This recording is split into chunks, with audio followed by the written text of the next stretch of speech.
Even though my background's mechanical engineering, your TA Indiana here loves hydraulic jump. Look at his water fountain, right? Right in the middle of it, that's a hydraulic jump. Most of your fluid mechanics course has been geared towards mechanical engineers, but hydraulic jump and open channel flow in general is finally something that's really strictly in the realm of civil engineering. Hydraulic jumps are something that you see every single day and you don't even realize it. When you turn on a faucet of water into a sink and you see right underneath the faucet a very thin layer like a film that's moving very fast, and then over at the side of the sink you see a much thicker layer where it's almost stationary, that's hydraulic jump. You essentially have two different depths of water that have the same amount of energy in them, and by placing some sort of imposed restriction, you can actually force the water to change from one height to the other height.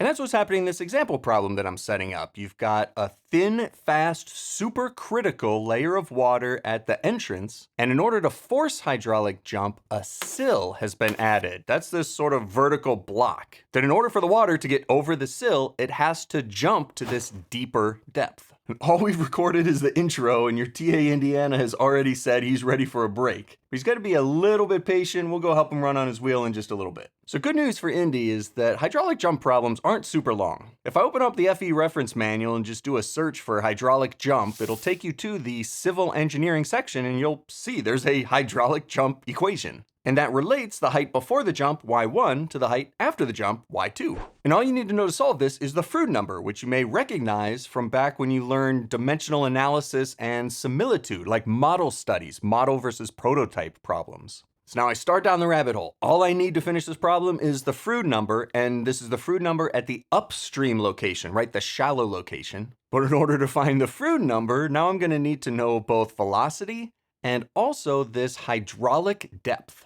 And you'll find all these equations in your textbook, or if you're using the FE reference manual like me, they're all in the civil engineering section, basically all within the same couple of pages. And hydraulic depth is going to be A divided by T, where T is the most weirdly named variable in probably the whole manual. T stands for the width of the channel at the surface. So if we make an assumption that this is a rectangular channel, it's just that width, 8 meters, that is T. So I wouldn't have named it T, but that's what it is in the manual. At least it spells out right there what it is. So for a rectangular channel, the hydraulic depth is just equal to the regular depth. If your channel were, say, trapezoidal, you would actually get a different number for these though, so it's still a good habit to actually go through the process. So now we just need velocity. If we can get velocity, we get Froude number, and if we get Froude number, we can get the depth at y2. So to find velocity, this is going to be Manning's equation. And Manning's equation will probably be used in every open channel flow problem that you do. This is the equation that has a bunch of weird exponents to the 2/3 and the 1/2, and it's a very unique looking equation.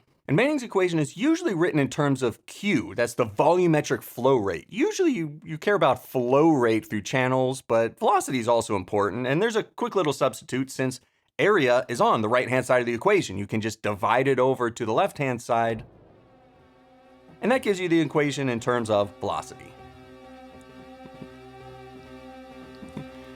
All right, your TA Indy's getting started without me, so break time, gotta go help him play a little bit, and then we'll come right back and finish the problem.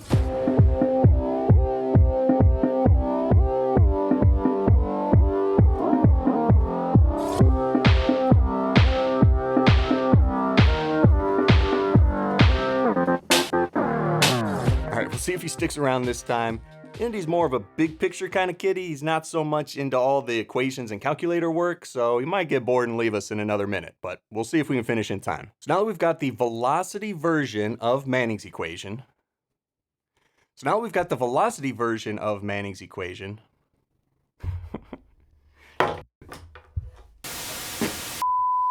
We'll be right back. Tell you what, this webcam's having a tough day. Besides being knocked off by your TA Indy just now, it was knocked off by your other TA Serenity like 10 minutes ago. So Manning's equation, velocity form, this value K is basically like a conversion factor essentially. There's one number you plug in for SI units and a different number you plug in for English units. So since we're in metric, this value K is just 1. 1.0, done, move on. Okay, and hydraulic radius, so that's now its own separate thing. Not the same as hydraulic diameter, And in fact, it's not just hydraulic diameter divided by 2. Really easy mistake to make: hydraulic radius, hydraulic diameter, hydraulic depth. These are all separate things. Even though they sound like they should be very closely related, they are related, but just calculate each one of them separately. So hydraulic radius is the cross-sectional area of the channel divided by the wetted perimeter. So the wetted perimeter is basically everything that's touching the ground or the sides. It's not what is touching air. So for this rectangular channel, it's just the two sides, the 0.32, so both of those, and then the bottom, the 8 meters. But it's not the top. So it's not the entire perimeter, it's just the wetted perimeter. And get a value 0.2963 meters for this hydraulic radius. Your TA Indy is looking back at his wheel like, I wonder if I can get away with a little bit more playtime even though I just knocked over the camera. He is scheming.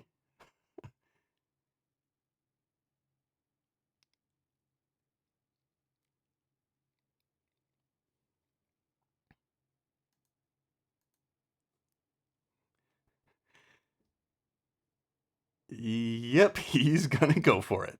But we're gonna finish the problem first. All right, so we should be able to plug in all the values here into Manning's equation, where this value s, that's the s to 1/2, right? That's the slope that's on the drawing, the 0.04. And by the way, the units for that, it's 0.04 meters per meter. It means for every horizontal meter of travel, the dip downwards is 0.04 meters.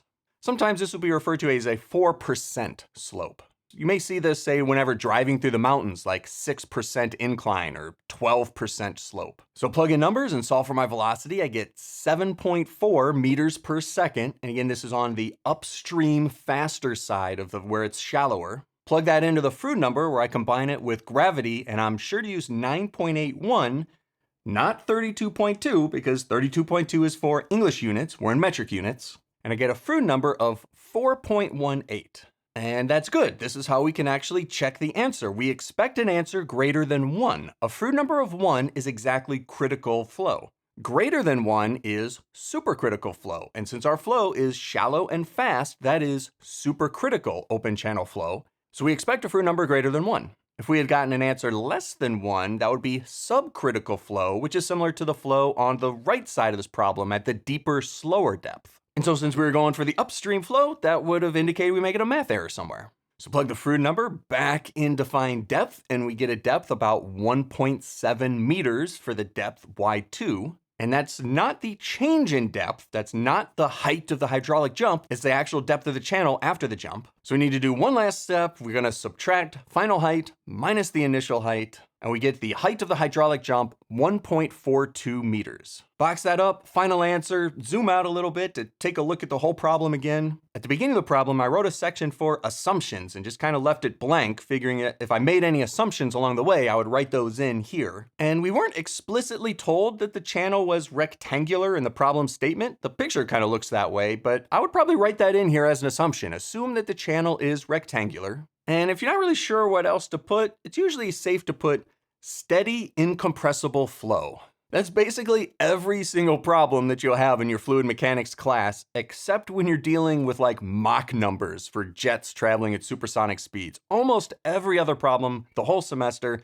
is going to be steady, incompressible flow. So write those in for the assumptions and you look really smart, like you actually know what's going on, but you just write them in there every time. The other type of hydraulic jump problem that you're going to see is going to involve energy. So that's the video linked on the screen now, energy loss during hydraulic jump.